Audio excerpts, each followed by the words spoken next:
Hi అండి, welcome to our channel Sari's kitchen. ఈరోజు సరీస్ కిచెన్లో పాలక్ పన్నీర్ని చాలా సింపుల్గా అండ్ టేస్టీగా ఎలా తయారు చేసుకోవచ్చో చూపిస్తానండి. 5 నిమిషాల్లో మనం ఈ రెసిపీని అయితే తయారు చేసుకోవచ్చు. చాలా టేస్టీగా ఉంటుందండి. ఈ కర్రీ అనేది మనకు బయట చాలా ఎక్స్పెన్సివ్ అనమాట. సో ఇంట్లో మీరు సింపుల్గా 2 స్టెప్స్తోని ఎలా తయారు చేసుకోవచ్చో ఈ వీడియోలో నేను మీకు క్లియర్గా షేర్ చేస్తాను. వీడియోని స్కిప్ చేయకుండా చూసేయండి. ఇక లేట్ చేయకుండా మనం వీడియోలోకి అయితే వెళ్ళిపోదాం. ముందుగా ఇక్కడ ఒక 1/2 లీటర్ వాటర్ని ఒక గిన్నెలోకి తీసుకొని స్టవ్ మీద పెట్టుకొని మరిగించుకోవాలి. ఈ వాటర్ మరుగుతూ ఉన్నప్పుడు ఒక 2 కట్టల పాలకూరను తీసుకొని శుభ్రంగా క్లీన్ చేసుకొని ఒకసారి వాష్ చేసుకున్న తర్వాత ఈ వేడి నీటిలో మరిగే నీటిలో వేసుకొని స్టవ్ని ఆపేసేయండి. ఇలా ఆపిన తర్వాత కాసేపు దానిలోనే పాలకూరని అలా వదిలేసి తర్వాత మనం పాలకూరని బయటకు తీసుకోవాలి. ఇలా చేయటం వల్ల ఏంటంటే మనకు పాలకూరకున్న పసరు వాసన అనేది పోతుంది. అండ్ అలాగే మనకు దీంట్లో ఇన్సెక్ట్స్ కానీ ఏమైనా ఉంటే అవి కూడా క్లియర్ అవుతాయి అన్నమాట. సో ఇలాగా మనం స్ట్రెయిన్ చేసుకొని వాటర్ రాకుండా పాలకూరని తీసుకొని పక్కన పెట్టుకోండి.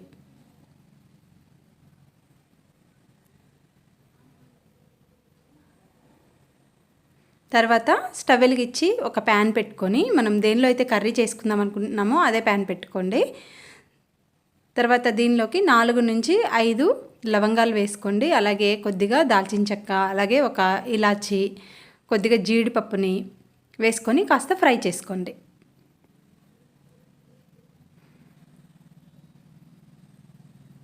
దీనిలో కొంచెం ఆయిల్ కానీ గీ కానీ వేసుకొని ఫ్రై చేసుకోండి.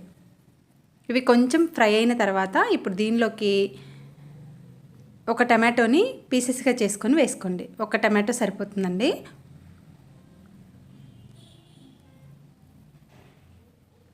అలాగే ఒక 4 నుంచి 5 పచ్చిమిర్చి కూడా వేసుకోండి. కారానికి సరిపడా వేసుకోవాలి. అలాగే ఒక్క ఉల్లిపాయని ఇలా ముక్కలుగా కట్ చేసుకొని వేసుకోండి. సో ఇవన్నీ కూడా చక్కగా లో ఫ్లేమ్లో పెట్టుకొని బాగా మగ్గించుకోవాలి. కొంచెం టమాటా ముక్క అనేది సాఫ్ట్ అయ్యే వరకు వేయించుకుంటే సరిపోతుంది. చూడండి, ఇప్పుడు టమాటా ముక్క కొంచెం సాఫ్ట్ అయింది కదా. ఇప్పుడు వీటిని ఒక గిన్నెలోకి ట్రాన్స్ఫర్ చేసుకోండి. సో నేను డైరెక్ట్గా మిక్సీ జార్లో వేసానండి. ఇవి కొంచెం చల్లారిన తర్వాత ఇప్పుడు దీంట్లోకి మనం ఉడికించి పెట్టుకున్న పాలకూర ఉంది కదా. సో ఈ పాలకూరను కూడా వేసుకొని మెత్తగా గ్రైండ్ చేసుకోవాలి. ఇలా గ్రైండ్ చేసుకున్న తర్వాత దాన్ని పక్కన పెట్టుకొని మళ్ళీ స్టవ్ ఆన్ చేసుకొని ఇలాగా ఒక ప్యాన్ పెట్టుకొని దీంట్లోకి ముందుగా నెయ్యిని వేసుకోండి. నెయ్యితో చేసుకుంటే ఈ కర్రీ అనేది చాలా బాగుంటుందండి. ఇలా నెయ్యి వేసుకున్న తర్వాత మనం ఆల్రెడీ ప్రిపేర్ చేసి పెట్టుకున్న పాలక్ పేస్ట్ ఉంది కదా. సో ఈ పేస్ట్ని వేసుకొని నూనె తేలే వరకు బాగా ఫ్రై చేసుకోవాలి. అలాగే దీనిలోకి ఒక 1/2 టీ స్పూన్ వరకు అల్లం వెల్లుల్లి పేస్ట్, అలాగే 1 టేబుల్ స్పూను కారం వేసుకోవాలి. కారం ఆల్రెడీ మనం పచ్చిమిర్చి వేసుకున్నాం కనుక చూసుకొని వేసుకోండి. తర్వాత కొద్దిగా పసుపు, అలాగే రుచికి సరిపడా ఉప్పును వేసుకోండి. అలాగే ఒక 1/2 టీ స్పూన్ వరకు ధనియా పౌడర్ని కూడా వేసుకోవాలి. అలాగే కొద్దిగా గరం మసాలాని. సో ఇవన్నీ వేసుకొని ఒకసారి బాగా మిక్స్ చేసుకొని ఆయిల్ తేలే వరకు బాగా ఫ్రై చేసుకోండి. చాలా సింపుల్ అండి ఈ కర్రీ చేసుకోవడం. అండ్ చాలా టేస్టీగా కూడా ఉంటుంది.